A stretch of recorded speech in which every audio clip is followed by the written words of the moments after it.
Welcome back, everyone.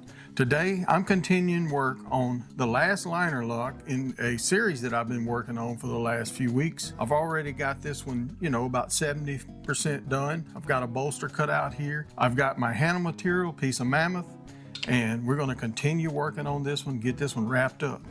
Let's do it. First thing I'm going to do is try to get this mammoth flat and keep the cat out of here.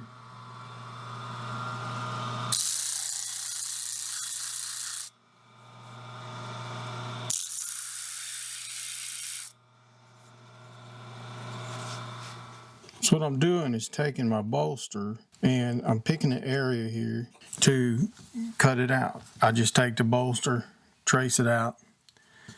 It's going to be kind of a difficult one to cut, but I will trace this out and take it over to the grinder and start meticulously trying to cut it out. I'm going to do one at a time. That way I can just mess up one at a time.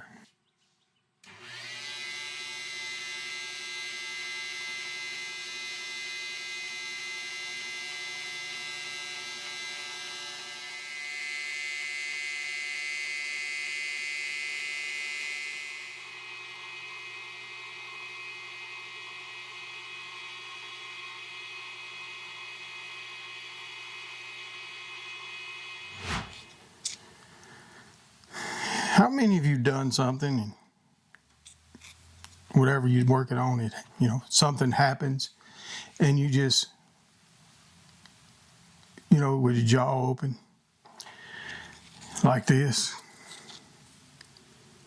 Yeah, I dropped this piece of thin mammoth and it shattered. I was on the last little cleanup. This thing was fitting beautifully.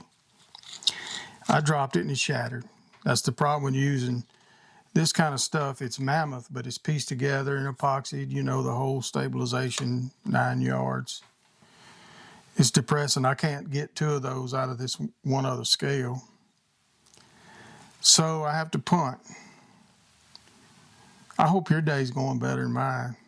I've already got a couple hours in this and ready to get the other one done. Very time consuming doing this by hand. I have a pantograph, but I don't have this template. I could do a 1-to-1 and try to do that, but it's hard to hold that little piece. You need I cut 4-to-1 with my pantograph, and that's what I really need to do, is get a template made if I'm gonna continue using that particular bolster. It's kind of wild, but man, costly. Well, I'm gonna take these 2 and we're gonna see what we can do with them. Got to flatten them down, get them thin, and try not to drop them.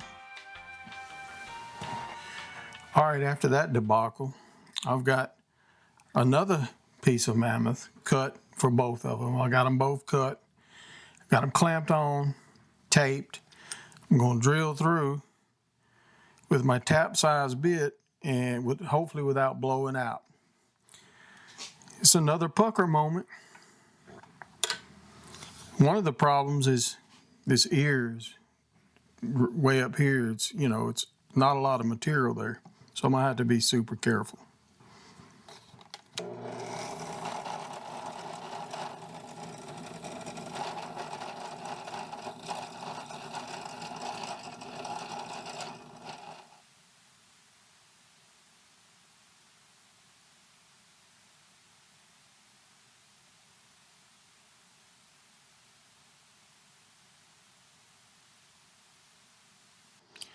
All right, sorry about the sound issues on that last clip there, but what I was doing was counterboring scales after I drilled them. I went ahead and stuck them on there. I've got to go finish profiling it, and everything's looking pretty good.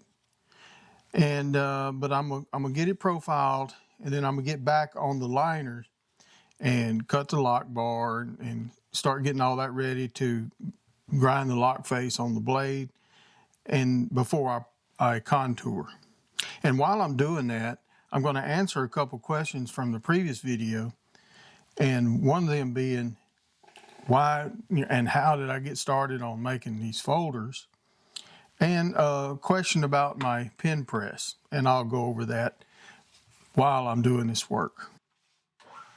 So somebody asked, how did I get into folders? Why did I get into folders?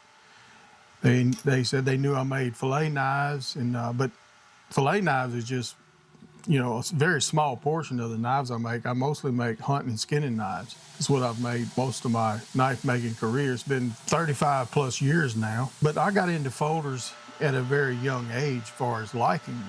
I always enjoyed folders. I carried folders. One of my first knives as a child, you know, I'm talking, you know, 9 years old, was a Barlow pocket knife. I still have some of those knives.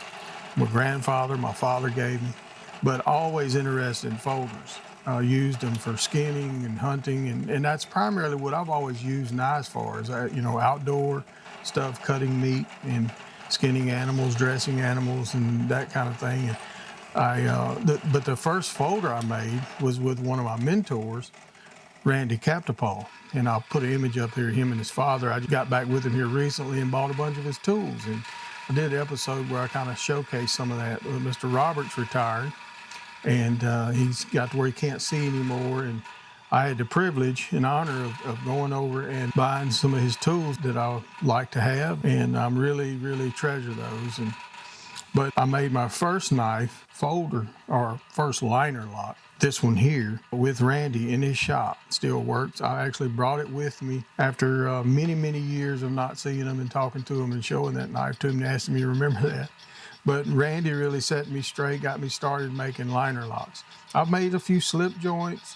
I like the sod buster, and but I've made, you know, many liner locks and frame locks. So that's what I do, and I designed one that I like to use for a dressing game. And the one that I carry, this one here, has this year alone dressed 5 deer, a wild hog, and a lot of small game just this year. They use it a lot. And it's a great utility knife, EDC. I just love the design. I'll make a drop point and a clip point in this same frame handle design. And that's how I got started into making folders and my interest in them. I still love them, and I prefer to carry a folder over a fixed blade. I can get to it faster. I can open it because it's a flipper. It doesn't matter if it's a thumb stud. I can open it with one hand. Just like if I was carrying a fixed blade, I can pull it out of a sheath. I do carry fixed blades depending on what I'm doing. Camping and, you know, bush work. I don't do bush crafting.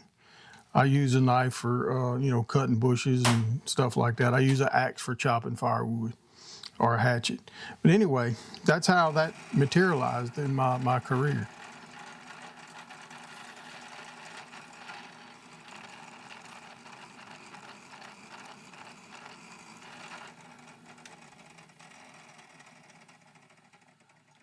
All right, so this is my pen press. My father actually made this for me when I first started making knives, so it's very old.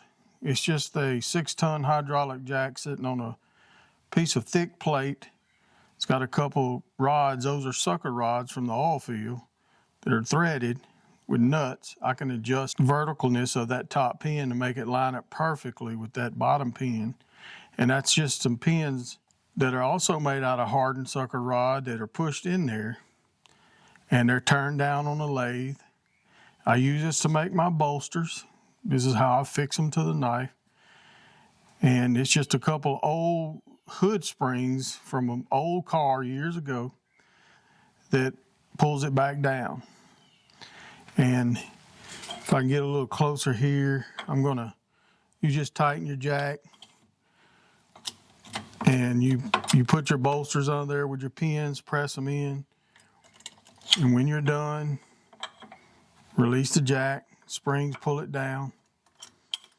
It's nothing really complex. These bars here are a couple forklift pieces of a forklift arm. So, you know, it's all just put together. And they used to sell these years ago in the knife magazines, and they were outrageous, you know, and I was new, and even still, I wouldn't buy it. I'd make it, but they were expensive. And now you don't even see them no more. A lot of people don't even know this method of fixing bolsters on the knives, and a lot of people don't even put bolsters on knives. You could definitely spit them out a lot faster, but I like bolsters and guards on knives, so I put them on there. But yeah, not a whole lot to it.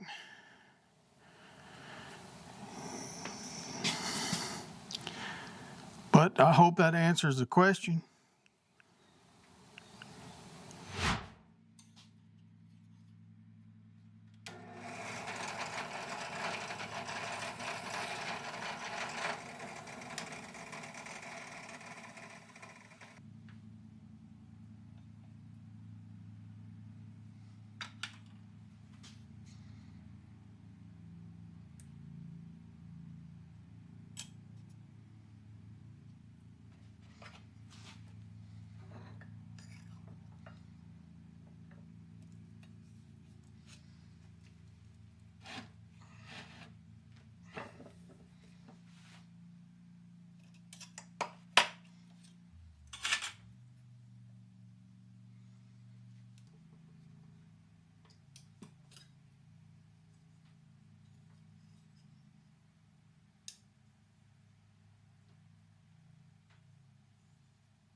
All right, we're gonna go ahead and grind the lock face on this thing. I'll get a close-up for you here. I know this lighting is horrible, but I have to have where I can see good here. That's why I wear these optivisors. I've got a pretty new 120 grit belt on here, and I'm gonna cut it down as close to the line as I can. I don't wanna get it too close. I don't wanna overgrind it. I'll test it. This may take me 2 or 3 times. But we're gonna get her done.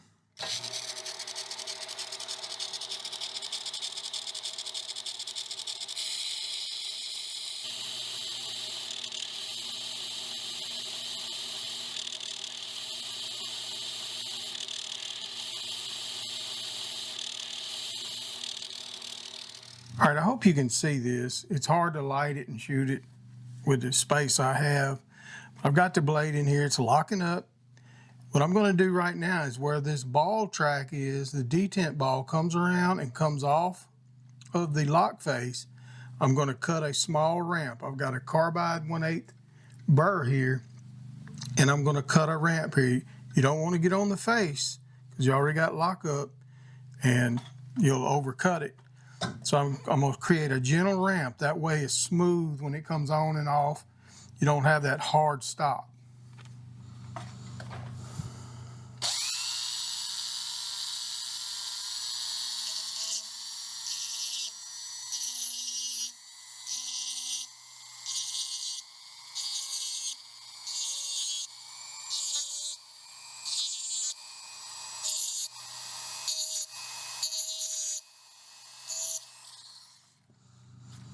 And that should do it. See if I can give you a shot here. I don't know if you can see that or not, but it's just a little ramp.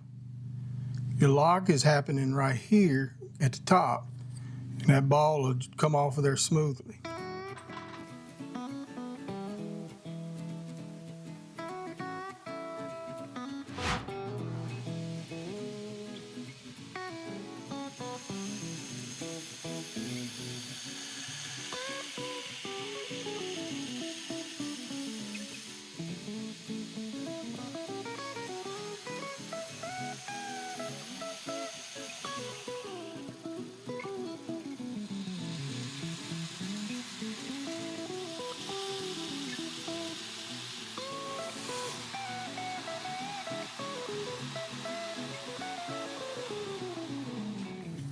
So now what I'm about to do is start doing the file work on the liners. I've got them turned inside out and screwed together, and I've marked them all down the spine, and I'm gonna do some underneath on the bottom side as well. But I'm not actually using files for this type of decorative work. I'm gonna be using a carbide burr and a small wheel on my 2x72. And it's just gonna be a repetitive pattern, small cut and then a large cut with a 1/2-inch wheel. So we'll get started here, see what we can do.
All right, we got her finished. Think she turned out pretty good. Just trying to complement the mammoth with the bolster color there. I'll have some shots here for you at the end. She's nice and smooth too. Just smooth as glass. Love it. Ready to move on to the next box office buster. These videos have not been good for my channel. Maybe I should forward a can of screws or something. I don't know. But the next project I know is not going to be overwhelming ticket sales either. That's another video. But I hope you got something out of this. If you got any questions, leave them down below. But I really appreciate you watching. And if you like this stuff, please comment, share, subscribe, and it really helps the channel. I can't say how much I appreciate that. Got a little more cleanup work to do here, sharpen the blade. She'll be done. But I appreciate you watching. Thank you to my patrons. We're going to see you on the next one.